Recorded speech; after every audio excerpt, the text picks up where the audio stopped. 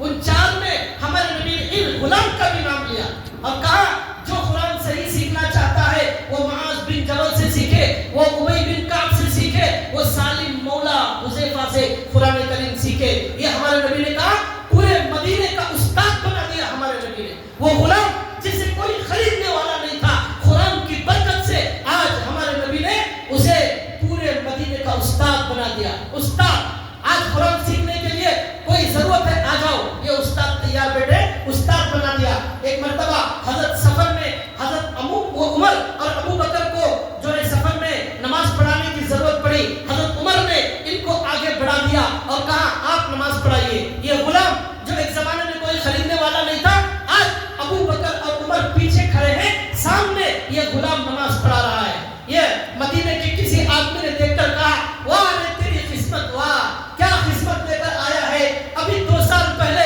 اس غلام کو کوئی خریدنے والا نہیں تھا، دھوپ میں کھڑے ہو کر شام تک واپس چلے جاتا تھا۔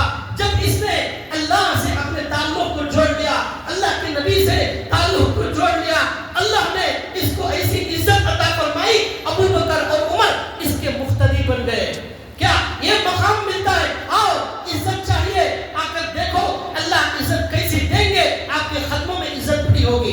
دولت چاہیے، سکون چاہیے، سکون کے لیے لوگ مر رہے ہیں، خودکشی کر رہے ہیں، سکون نہیں ہے، سکون نہیں ہے۔ الا بذکر اللہ تطمئن القلوب، الا بذکر اللہ تطمئن القلوب، قرآن چیخ چیخ کر کہہ رہا ہے سکون تمہارے بنگلوں میں نہیں ہے، سکون تمہارے کاروں میں نہیں ہے، سکون تمہاری کرسیوں میں نہیں ہے، سکون تمہاری شہرت میں نہیں ہے، سکون چاہیے اللہ کی یاد میں سکون ہے۔ الا بذکر اللہ تطمئن القلوب، سکون چاہیے اللہ کی یاد میں سکون ہے، اس کے علاوہ کہیں سکون نہیں ملے گا۔ یہی سالم مولا حذیفہ کے بارے میں لکھا ہے، اتنا شاندار قرآن پڑھتے تھے۔ اما عائشہ رضی اللہ تعالیٰ عنہ رات میں ایک مرتبہ حضور کے پاس دیر سے آئی، حضور نے پوچھا عائشہ کہاں گئی تھی رات میں اتنی دیر؟ انہوں نے کہا یا رسول اللہ کہیں نہیں، ہمارے گھر کے باہر مسجد نبوی میں، ہمارے اما عائشہ کا گھر مسجد نبوی ملا ہوا تھا، مسجد میں ایک صاحب قرآن پڑھ رہے ہیں، اتنا شاندار قرآن پڑھ رہے ہیں یا رسول اللہ، مزہ آ گیا، آنے ہی دل نہیں ہو رہا تھا۔ اللہ کے نبی نے کہا چلو میں بھی ان کا قرآن سنتا ہوں۔ ہمارے نبی اٹھ کر باہر آ گئے، اب اما عائشہ ہمارے نبی دونوں قرآن سن رہے، کس کا؟ اس غلام کا جسے کوئی خریدنے والا نہیں تھا۔ آج امام الانبیاء، سارے نبیوں کا سردار، اللہ کے بعد جس کا مقام سب سے بلند ہے، وہ ان کا قرآن سننے کے لیے کھڑے ہوئے۔ جس پر قرآن نازل ہوا، جس نبی پر قرآن نازل ہوا، وہ نبی کھڑے ہو کر قرآن سن رہے ہیں۔ اور اس وقت ایک تاریخی جملہ ہمارے نبی نے فرمایا، کیا زبردست جملہ فرمایا، ہمارے نبی نے فرمایا الحمدللہ الحمدللہ، تمام تعریف اس اللہ کے لیے ہے جس نے میری امت میں ایسے خالیوں کو پیدا فرمایا، ایسے قرآن پڑھنے والوں کو اللہ نے پیدا فرمایا۔ میں اللہ کا شکر ادا کرتا ہوں۔ یہ ہے کہ ہم شکر ادا کریں، اللہ نے مجھے اس امت میں پیدا فرمایا۔ ایک نبی شکر ادا کرے کہ اللہ نے جو ہے ایسے لوگوں کو میری امت میں پیدا فرمایا۔ بھائیوں یہ واقعات سے، ان احادیث سے مجھے ایک ہی بات بتانا ہے، اپنا مقام پیدا ہوگا، عزت چاہیے، اللہ سے تعلق پیدا کیجئے، اللہ کے رسول سے تعلق پیدا کیجئے، قرآن سے رشتے کو مضبوط کیجئے، قرآن کے لیے وقت نکالیے، سمجھنے کے لیے وقت نکالیے۔ امام احمد بن حنبل رحمۃ اللہ علیہ کا دنیا میں کیا حال تھا، ان کو ایک مسئلے میں وقت ہو گیا ہے، بہت مختصر بتا رہا ہوں، ایک مسئلے میں بادشاہ نے امام احمد بن حنبل پر کوڑے مارے، کوڑے، اور علی میاں رحمۃ اللہ علیہ لکھتے ہیں ایسے خطرناک کوڑے مارے، اگر ہاتھی کو مارے جاتے ہاتھی جنگل میں بھاگ جاتا، ایسے کوڑے امام احمد بن حنبل کو 70 سال کی عمر میں مارے گئے بادشاہ کے دربار میں، قرآن کے ایک مسئلے پر حق بولنے کی وجہ سے ان کو